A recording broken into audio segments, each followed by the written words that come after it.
In this video, I'll give you 10 tips for writing argumentative essays. And let's get straight to them. Tip number 1, make sure your main argument is clearly stated. Now, when your essay lacks a clear thesis, several things happen. First of all, you can only count on getting a B- at best. You can't really count on getting a good grade. Number 2, you show that you don't really know the subject well. And you will struggle writing this essay, because if you don't state your thesis clearly, that indicates to you as well that you are not really clear on what it is that you want to say in this essay.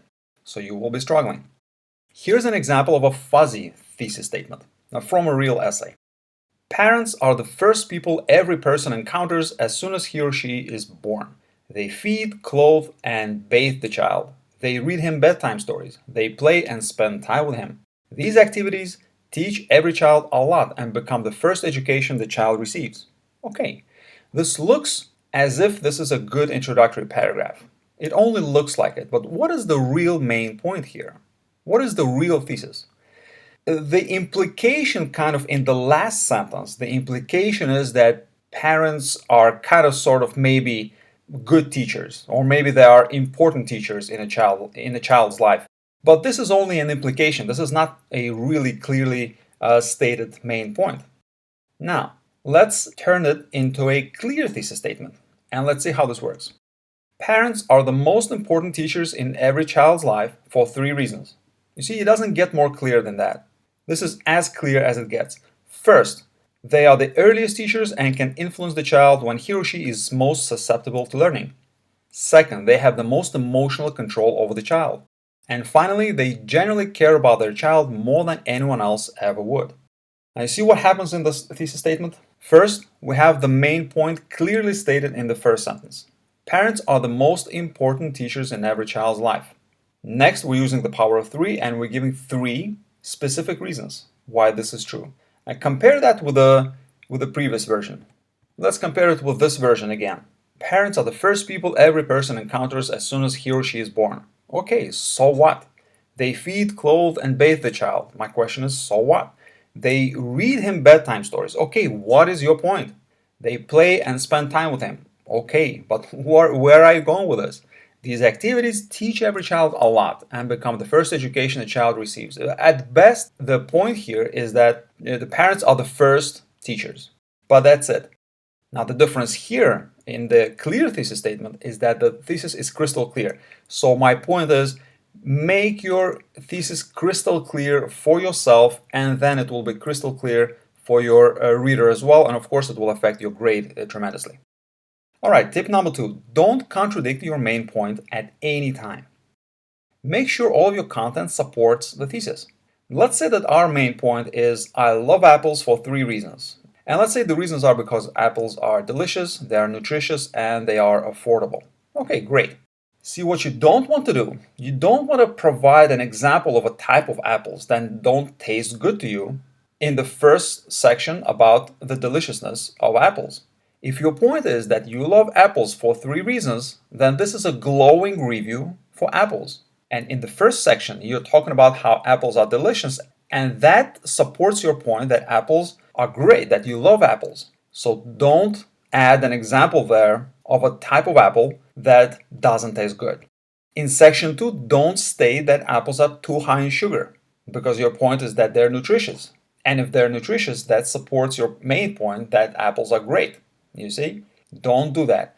And finally, in section 3, because you're saying that apples are affordable as well, don't all of a sudden state that some species of apples are actually quite expensive.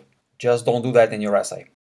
And if you want to allow for contradictory evidence in your essay to kind of balance it out, then you can use the counter-argument technique. And I will include the link in the upper right-hand corner in this video. Tip number 3, keep all content relevant to the subject. All right, make sure all your content supports the thesis. So not only do you want to make sure that you don't contradict any of the points, but you also want to stay away from any irrelevant material. Now, in this essay, you're talking about apples, that they're delicious, nutritious, and affordable. So in your section about nutritiousness, don't start talking about pears or bananas. Now, how come? Well, because your essay is about apples, not about other fruit or vegetables or anything else. Now, if you want to compare things, if you want to write a comparative essay, that's fine. Here's how to write a compare-contrast essay, and I will include the link in the upper right-hand corner as well. Tip number 4, avoid fancy words. Writing in plain English is wonderful because it feels great to write and it feels great to read. Let me give you an example. They engage in family discussions for solely 10 minutes every day. Now here's an example of a sentence where the student was trying to be fancy with his language. Solely 10 minutes. That word solely, it doesn't really work, does it? Because the word solely is not the same as the word only. Here's how the word solely would work in a sentence. My dentist is solely responsible for the decay of my tooth. Now you see, in this sentence, the word solely is kind of an equivalent of the word exclusively. He's the only one who is responsible for the decay of my tooth. In that sense, this word doesn't really work in the first sentence. They engage in family discussions for exclusively 10 minutes. That doesn't really work. Let's rewrite our first sentence with a proper word in plain English. They engage in family discussions for only 10 minutes every day. See, only is not as fancy or rare a word as solely, but it's a word that actually works in this sentence. So go for plain English. Try to opt for plain English unless you really know the meaning of every word that you use. Now, by all means, expand your vocabulary. Absolutely, expand your vocabulary. Use a thesaurus to find synonyms. But whatever you do, always make sure you're crystal clear on the meaning of the word that you're using. Tip number 5, use the active voice as opposed to the passive voice. Here's a sentence in the passive voice. A hamburger was eaten by a man. Okay? Here's the sentence in the active voice. A man ate a hamburger. Use the second form. Tip number 6, avoid repetition as much as you can. Repetition can happen on several levels. You can repeat a word within a sentence. You can repeat a sentence within a section or a paragraph of your essay. And you can actually repeat an entire passage in an essay, and I've seen this many times in student essays. Now, when you proofread, make sure to spot words, sentences, and passages that are repetitious and remove them. Tip number 7, use vivid, colorful examples. This is a big one. Student essays tend to be very general. I have graded a lot of essays in my career, and one thing that I've noticed in student essays is that they tend to be general because the students don't provide enough examples.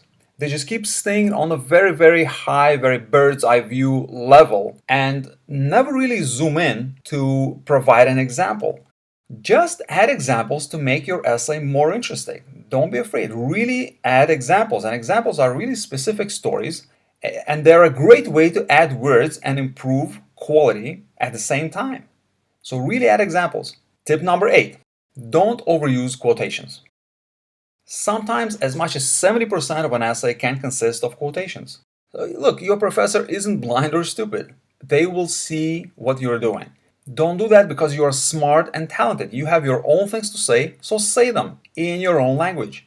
Instead of using quotations, paraphrase. Paraphrasing is a great skill that really works when you're struggling with adding original content. I have a full tutorial on how to paraphrase, and I will link to it in the upper right-hand corner.